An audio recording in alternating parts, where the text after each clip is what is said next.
there's the Tennessee, after the Nashville district no longer no longer was a couple of years ago, we became ministry for the whole conference, for the Tennessee conference. And so our basic mission is to help United Methodist make connection between Christian discipleship and care for creation, to encourage and equip congregations to make creation care an ongoing part of their life together, and so the churches as a whole to do that, and then provide opportunities for concrete cooperative creation efforts such as tree planting, recycling, gardening, and so forth. And then also a very big important part of what we do is to get involved with public policy advocacy, because many of the issues that have to be dealt with cannot be just done in terms of personal behavior or institutional behavior, but really do have to be put into laws. And then also just a thing that we are doing this week is that we are actually hosting a national United Methodist Creation Care Conference over at Scarrett Bennett, where 200 people from around the country will be coming to strategize about how we can make creation care a higher priority for the United Methodist Church. The other organization, the other hat that I wear is Tennessee Interfaith Power and Light. Excuse me. It is a national organization with chapters in over 40 states, with about 45 faith partners in Tennessee, including West End United Methodist. And the mission of Tennessee Interfaith Power and Light is to respond to the challenges of the climate crisis through upholding the sacredness of all life, protecting vulnerable communities, and caring for the earth. We manifest our spiritual values by reducing our carbon footprint within our daily lives, releasing the spiritual power of our faith communities, and advocating for transformative climate protection and justice issues. So those are the two main hats that I wear in this creation care ministry. And so just be thinking about questions that you have as this goes along, and we'll try to get to as many of those as we can. So for me, theologically and as a matter of faith, the place where I start and where I think we can be in agreement about is that creation is a good gift from God. And so if creation is a good gift from God, then a proper response would be to give praise and thanks to the giver and to take delight in the gift, to share the gift, and to protect the gift. And I want to just unpack that a little bit. So first of all, in terms of giving praise and thanks to the giver, one of my favorite psalms is Psalm 104, which is really all about the wonders of creation and God as the giver of that. And so from Psalm 104, we read, "Bless the Lord, O my soul. O Lord, my God, you are very great. You make springs gush forth in the valleys. They flow between the hills, giving drink to every wild animal." And notice that the gifts of creation are not just for people here, that it is also for the animals. "You cause the grass to grow for the cattle and plants for people to use, to bring forth food from the earth and wine to gladden the human heart. O Lord, how manifold are your works. In wisdom you have made them all. I will sing to the Lord as long as I live. I will sing praise to my God while I have being." And so in Psalm 104, you see the psalmist giving great praise to God for all the wonders of creation, and the wonders that are both for people but also for other creatures that we share the world with. And then secondly, I think it's important that we delight in the gift. I know that I'm sort of a serious-minded person, and I know many folks here at West End are serious-minded people, and sometimes I can look at what's going on in the world and all the craziness and also the harm that's being done to the planet, and kind of get upset and obsessed about that, and to remember. And it's important to remember to still we've got this incredible gift, and to take delight in it.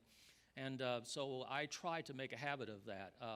Live out in the Bellshire part of northeast Nashville, and we've got lots of hawks in that area for one reason or another, and we've got a red-tailed hawk that has sort of made its home right around our neighborhood there. And so there's many a day in which I'll look out and I'll see that red-tailed hawk either circling above or else actually perched outside in one of our trees. And we got the flowers, and we've got the hummingbirds, and we just all got all sorts of wonders of nature around us. And so I just try to stop from time to time and just say, thank you, God, either silently, and sometimes if nobody's around, I say it right out loud, but just to take delight in the wonders of creation.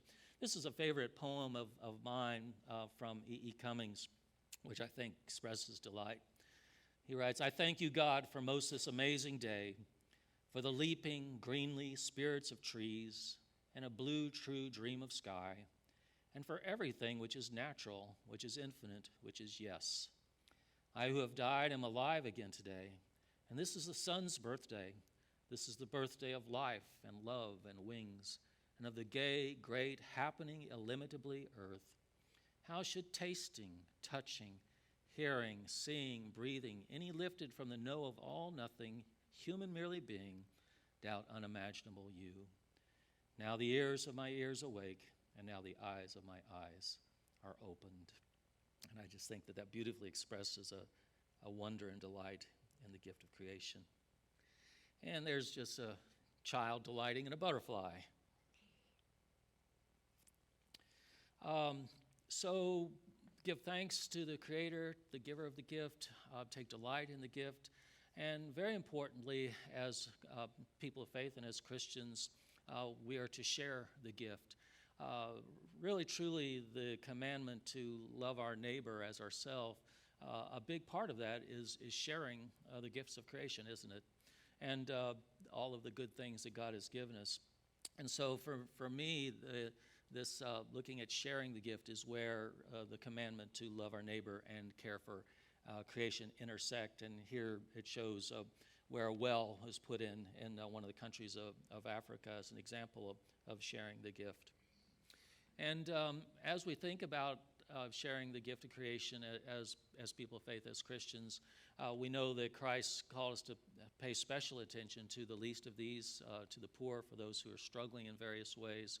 And we do find that when you look closely at environmental degradation that is happening in the world and the other things related to climate change and so forth, that it really is the poor who are hit first, hit hardest, and have the fewest resources to deal with the consequences of harm to creation. We see this in terms of hazardous chemicals, and waste dumps are often placed in or near low-income communities. This was the case. It's no longer a low-income community, but the Nations over in West Nashville, where 61st Avenue is located, has still all those huge gasoline and diesel storage tanks. And I know that one afternoon several years ago, when several of us were at the church, a tanker tipped over and there was a huge explosion. The building next door caught fire. There was gasoline that ran down into all of the sewers, and explosions were happening up through the sewer manhole covers. One of our members, who was blind, was left off at the church by herself in the midst of all of that. But anyway, it is often in what was then a lower income community that hazardous things are placed. And many of you are aware that the landfill for Nashville was placed in the mostly African community of Bordeaux for a very, very long time. And some of it still is there. And of course, in developing nations, there are fewer protections often, and so they are often exposed to toxic pollutants as a result of extractionist industries of various sorts that take place there. And they don't usually benefit from it at all, but they suffer the consequences of it. We, of course, know it's in the news every day along our southern borders here, and there are, of course, many complex reasons for it, but then also in many other places in the world that the very poorest people of the world are on the move.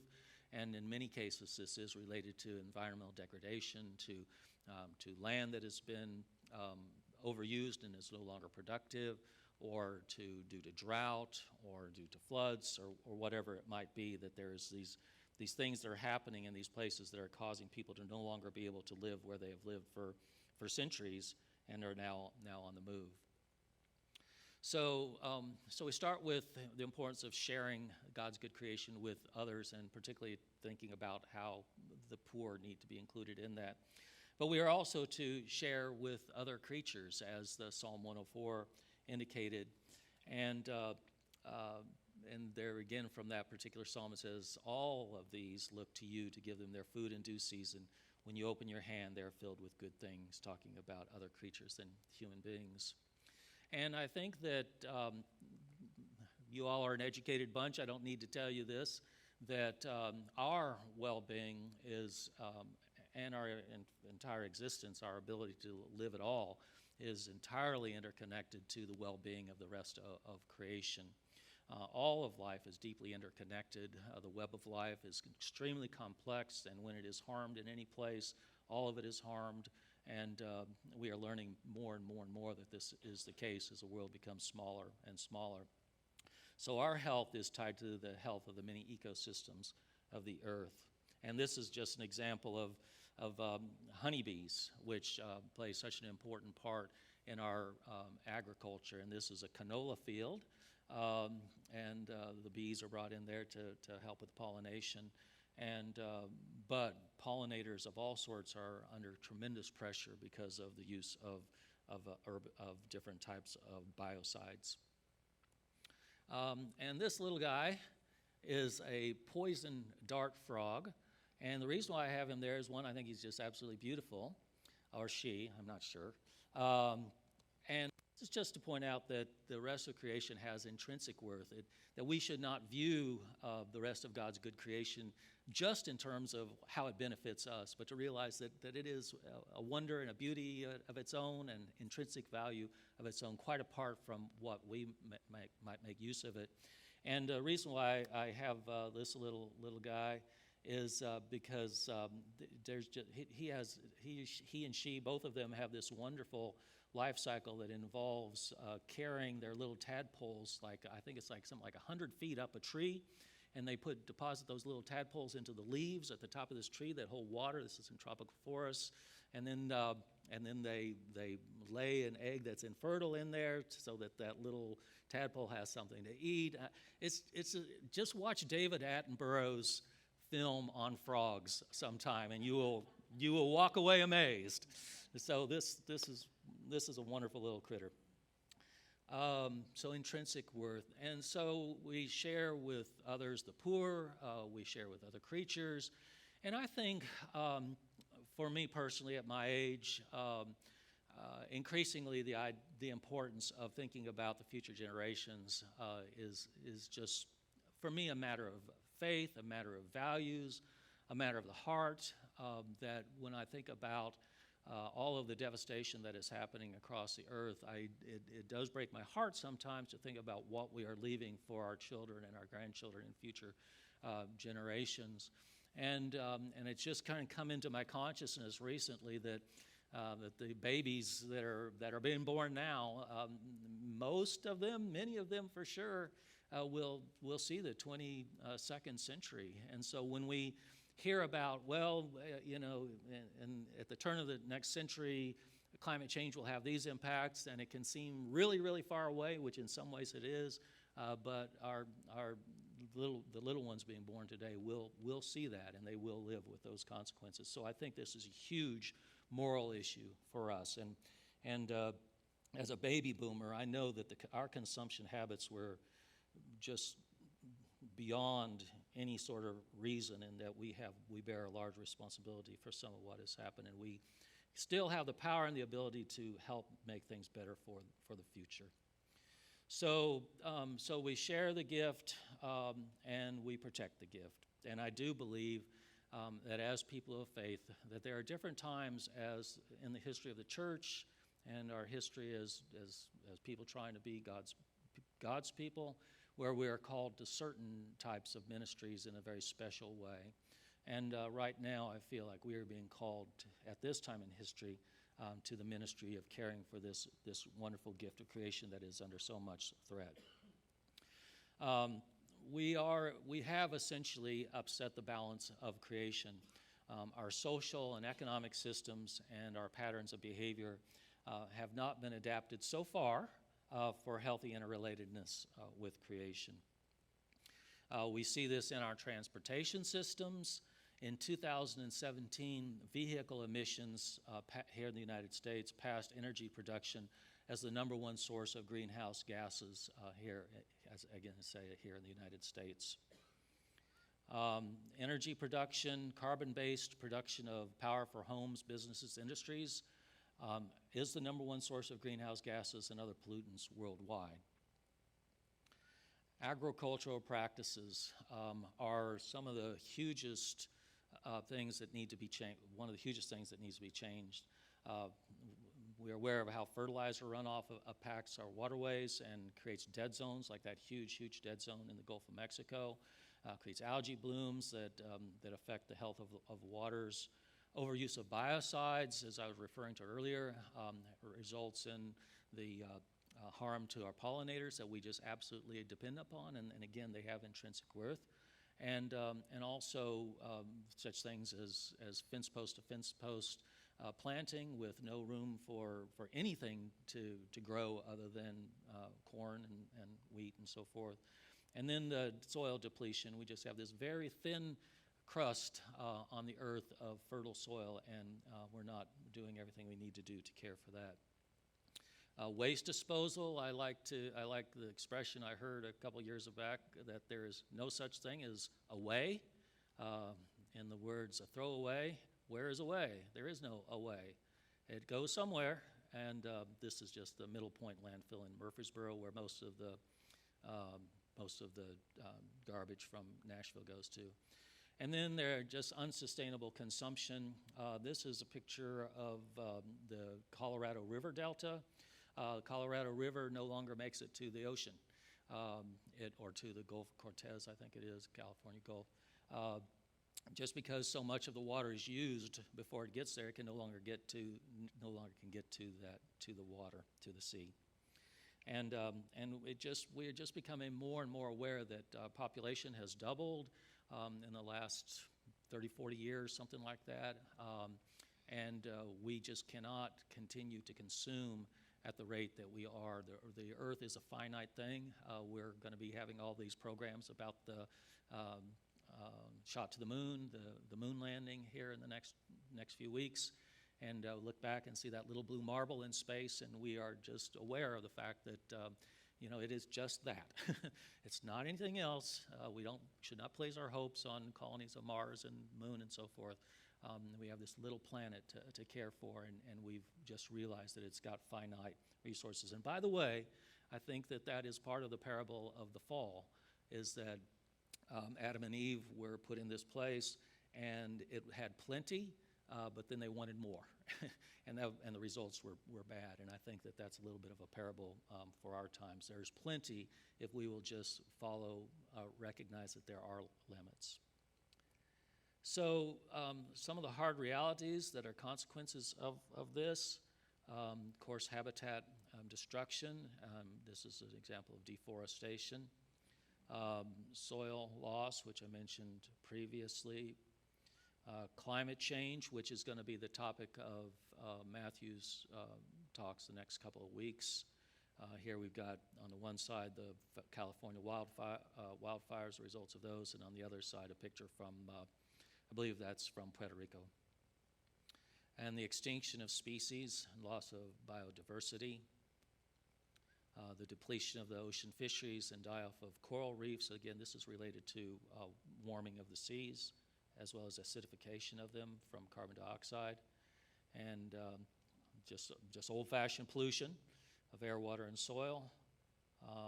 Acute health impacts, particularly related to respiratory, cardiopulmonary diseases. And also, we are not always aware of just how dangerous it can be to the health of people that are involved in cleanup of different types of spills.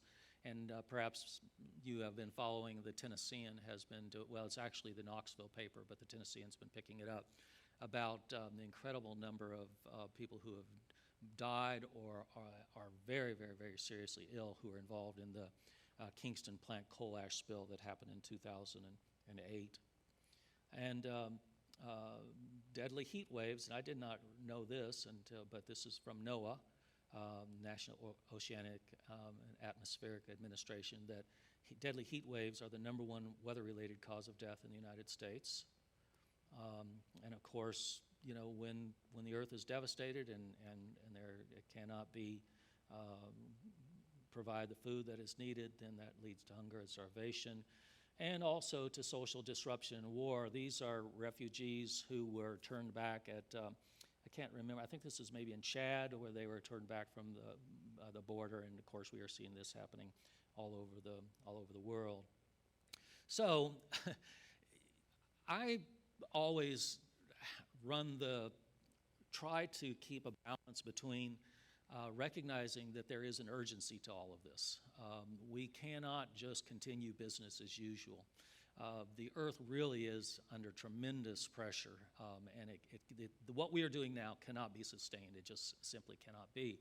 So I think it's really important to recognize the dangers and the threats, and to take them very, very seriously, and to say what they are, not to sugarcoat it. But at the same time, I think we all know that psychologically, if we just dwell on how terrible things are, that can be paralyzing, and instead we go binge watch TV or something. So I think that we have to combine a sense of the urgency, but also with signs of hope. And there are signs of hope. People have been doing things and continue to do things. So just an example, since we've got the 50th anniversary of those of us who are around there, remember the headlines and the pictures of the burning of the Cuyahoga River in Cleveland, where the river itself caught fire because there was so much oil on it in June of 1969, and then pictures today of people kayaking on the Cuyahoga River. And so the laws that were passed in the early 70s, Clean Air Act, Clean Water Act, and others like that, but bipartisan, have made a tremendous difference in terms of the cleanliness of our air and our water. The Endangered Species Act, this is, of course, the iconic species that was saved through the Endangered Species Act, the bald eagle, but many, many other species have been saved as well because of the Endangered Species Act in this nation. Planting of billions of trees that is going on. One of the best ways to address climate change, or one of the important ways to address climate change, is to plant trees that can absorb carbon dioxide. And so there are billions of trees being planted all over the earth at this time, by nations, by companies, by individuals, and by conservation organizations. So it's a huge effort. And this is Hillcrest United Methodist Church over in southeast Nashville, from after they did a tree planting as part of the Tennessee Environmental Council's annual tree planting day in March of 2014, as they were you can't see them, but there's some little flags there where they planted trees. And then the results 4 years later, that little stream that runs through their property was almost devoid of life because there was just so much junk running into it. And once they planted all of these trees, now there's fish in there, crayfish, all of the little critters that you'd expect to be in a creek, and that's just a local example of this. Another hopeful sign is the move towards a clean energy economy. The growth of solar and wind is happening at a rate that nobody expected, and the prices of solar and wind energy have come down dramatically, and so that is becoming more and more of a source.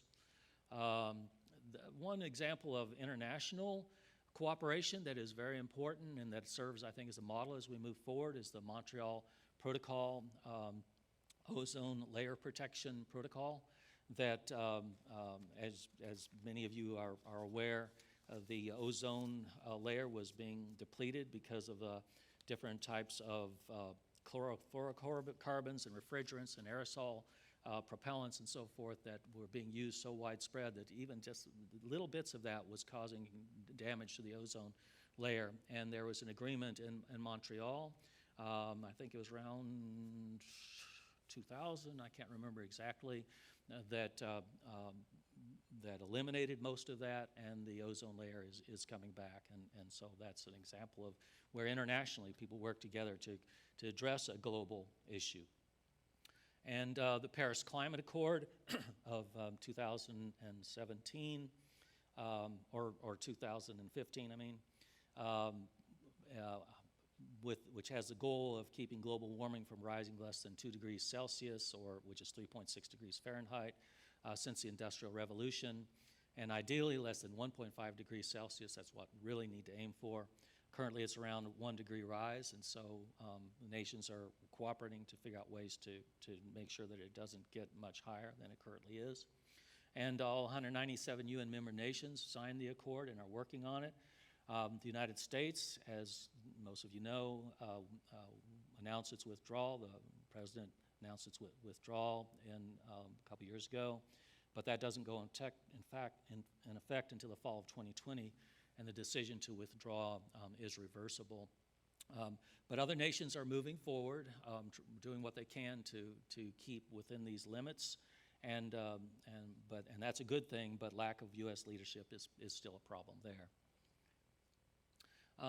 One of the things that I think is really great that's happened right here in Nashville that you may be aware of is that back in early June, 3 ordinances, and these are laws, not just resolutions, not just wishful thinking or whatever, these are actual laws in place now that for clean energy.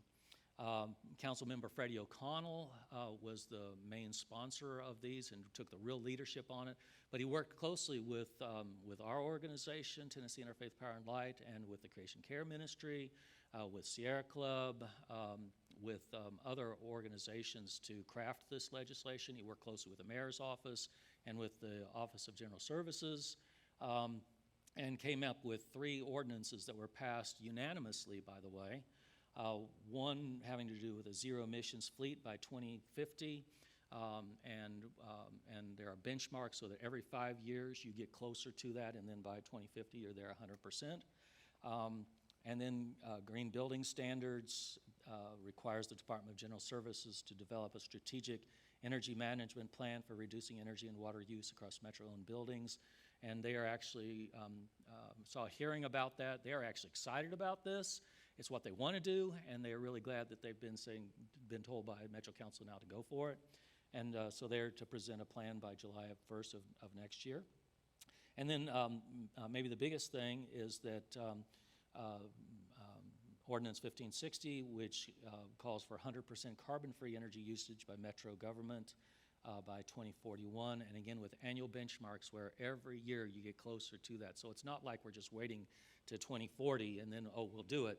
It's like every year you get closer and closer to it. So that was an amazing thing. We worked really, really, really hard on that, and really excited that happened. Music City Solar, this is a project that NES has. It's out in Madison. It's near the Skyline Hospital, right behind it. And you can get you can subscribe to a panel. It costs $215, and you get a little bit off of your bill every month for 20 years. The main reason to do it is not to save a lot of money, but to support clean energy. And there is also, as part of that, a Solar Angel program that can, where Sunday school classes or whatever can buy panels, and then the savings goes to help low-income households, and that's done through NES's program. And then another sign of hope is people of faith taking action locally. Does anybody recognize this parking lot? That's West End. Yeah, this is our annual for the last four or 5 years now. We've had a recycling day here at West End, where last year we recycled 2.5 tons of electronics.